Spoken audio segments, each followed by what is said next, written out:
Hello. So for this video, we'll be tackling about the network layer summary. So network layer. The network application services are on one and device can communicate with application and services running on another device. The protocol of the OSI model network layer specify addressing and processes that enable transport layer data to be packaged and transported. Excuse me. So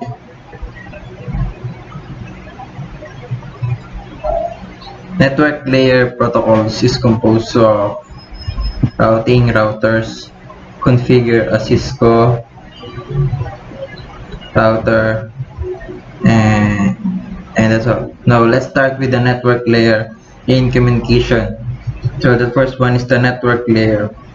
The network layer or OSI layer 3 provides services to allow end device to exchange data across the network.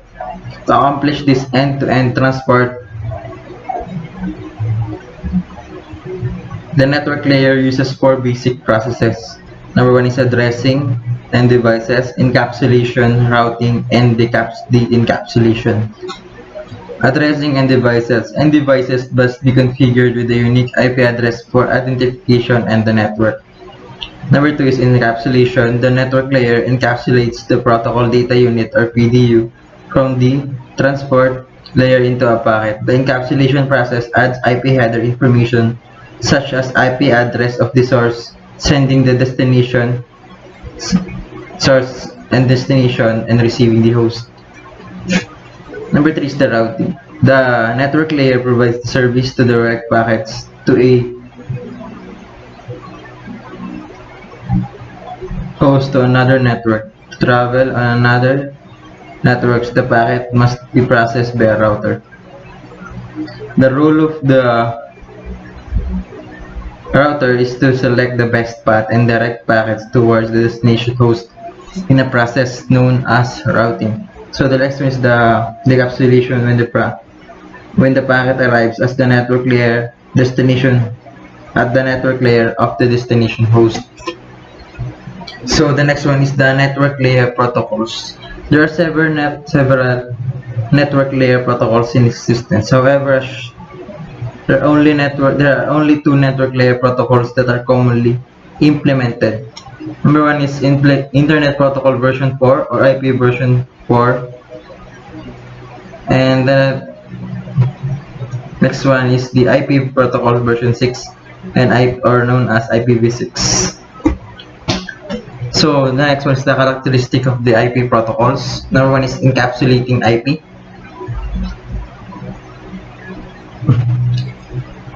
Encapsulating IP. And IP encapsulates the transport layer segments or other data by adding an IP header. This header is used to deliver the packet to the destination host. The IP header remains the same from the time of the packet leaves the source host until it arrives at the destination host. So the next one is next one is the characteristic of IP. IP was designed as a protocol with low overhead. It provides only the functions that are necessary to deliver a packet from a source to destination over an interconnected system of networks. The protocol was not designed to track and manage the flow of packets. These functions, if required, are performed by another protocol at other layers. Excuse me. Next one is the IP, which is connectionless. IP is connectionless, meaning that no dedicated end-to-end connection is created before data is sent. Connectionless communication is conceptually similar to sending a letter to someone without notifying the recipient in advance. Connectionless data communication work on the same principle. IP requires no initial exchange of control information to establish an end-to-end connection before packets are forwarded. IP also does not require additional fields in the header to maintain an establishment connection. This process greatly reduces the overhead of IP. However, with no pre-established end-to-end connection, senders are unaware whether destination devices are present and functional when sending packets, nor are aware if the destination receives the packet or if they are able to access and read the packet. So the next one is the IP, best effort delivery. Unreliable means that IP does not, ano, the IP protocol does not guarantee that all packets are delivered are in fact received. Unreliable means that the IP does not have the compatibility to manage and recover from undelivered or corrupt packets. This is because while IP packets are sent with information about the location of delivery, they contain no information that can be processed to inform the sender when their delivery was successful. Packets may arrive at a destination corrupted out of sequence or not at all. IP provides no capability for packet retransmission if errors occur. So next one is IP media independent. If IP operates independently of the media that carry the data at lower layer of the protocol stack, packets can be communicated as electronic signals over copper cable, as optically signals over fiber or wireless radio signals. It is the responsibility of the OSI data link layer to an IP packet and prepare a transmission over time communication medium. This means that the transport of IP packets is not limited to any particular medium. Next one is the IP version 4 or Internet Protocol version 4 packet, which consists of IP4 packet header. An IP version 4 packet header consists of fields containing important information about the packet. These fields contain binary numbers which are examined by the layer 3 process. The binary values of each field identify various settings of the IP packet protocol header diagrams, which are read left to right and top to down, provides a visual to refer to when discussing protocol fields. The IP protocol header diagram in the fig identifies the field of an IP version 4 packet. Significant fields in IP version 4 header includes version, differentiated service or diffserv DS, time to live TTL. So next one is the IP version 6 packet.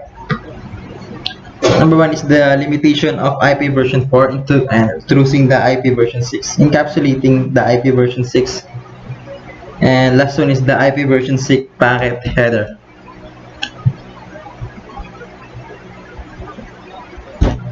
So limitation of IP version 4. Through the years, IP version 4 has been updated to address new challenge. However, even the changes, IP version 4 still has three major issues.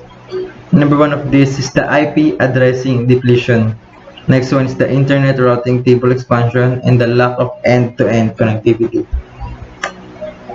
IP address depletion. IP version 4 has a limited number of unique public IP version 4 addresses available. Although there are approximately 4 billion IPv4 addresses, the increasing number of new IP-enabled devices, always-on connections, and the potential growth of less developed regions have increased the need for more addresses. Internet routing table expansion. A routing table is used by routers to make best path determinations. As the number of servers connected to the internet increases, so too does the number of network routers. IP version 4 routes consume a great deal of memory and processes resources on internet routers. And the last one is the lack of end-to-end connectivity. Network addresses translations. NAT is technology commonly implemented within IP version 4 network. NAT provides a way of the multiple devices to share a single public IP version 4 address. However, because of the public IP version 4 address is a shared and IPv4 address of an internet network host is hidden.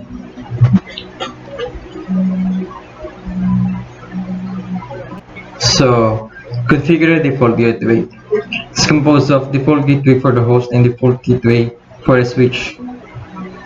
Default gateway for a host. For an end device to communicate over the network, it must be configured with the correct IP address information, including the default gateway address. The default gateway is only used when the host wants to send a packet to an end device on another network. The default gateway address is generally the router interface address attached to the local network of the host. The IP address of the host device and the router interface address must be in the same network. So the next one is the default gateway for switch. Typically, a workgroup switch that interconnects clients' computer is a layer 2 device. As such, a layer 2 switch does not require an IP address to function properly. However, if you wish to connect to a switch and administratively manage it over multiple networks, you will need to configure the SVI with an IP version 4 address, subnet mask, and default gateway address. The default gateway address is typically configured in all devices that wish to communicate beyond just their local network. In other words, to remotely access the switch from another network using SSH or Telnet, the switch must not have an SVI with an IP version 6 address, subnet mask, and default gateway address configured. If the switch is accessed from the host within the local network, then the default gateway IP version 4 address is not required. So that's all for chapter 6 network layer summary. So guys, wait up for the chapter 7 summary soon.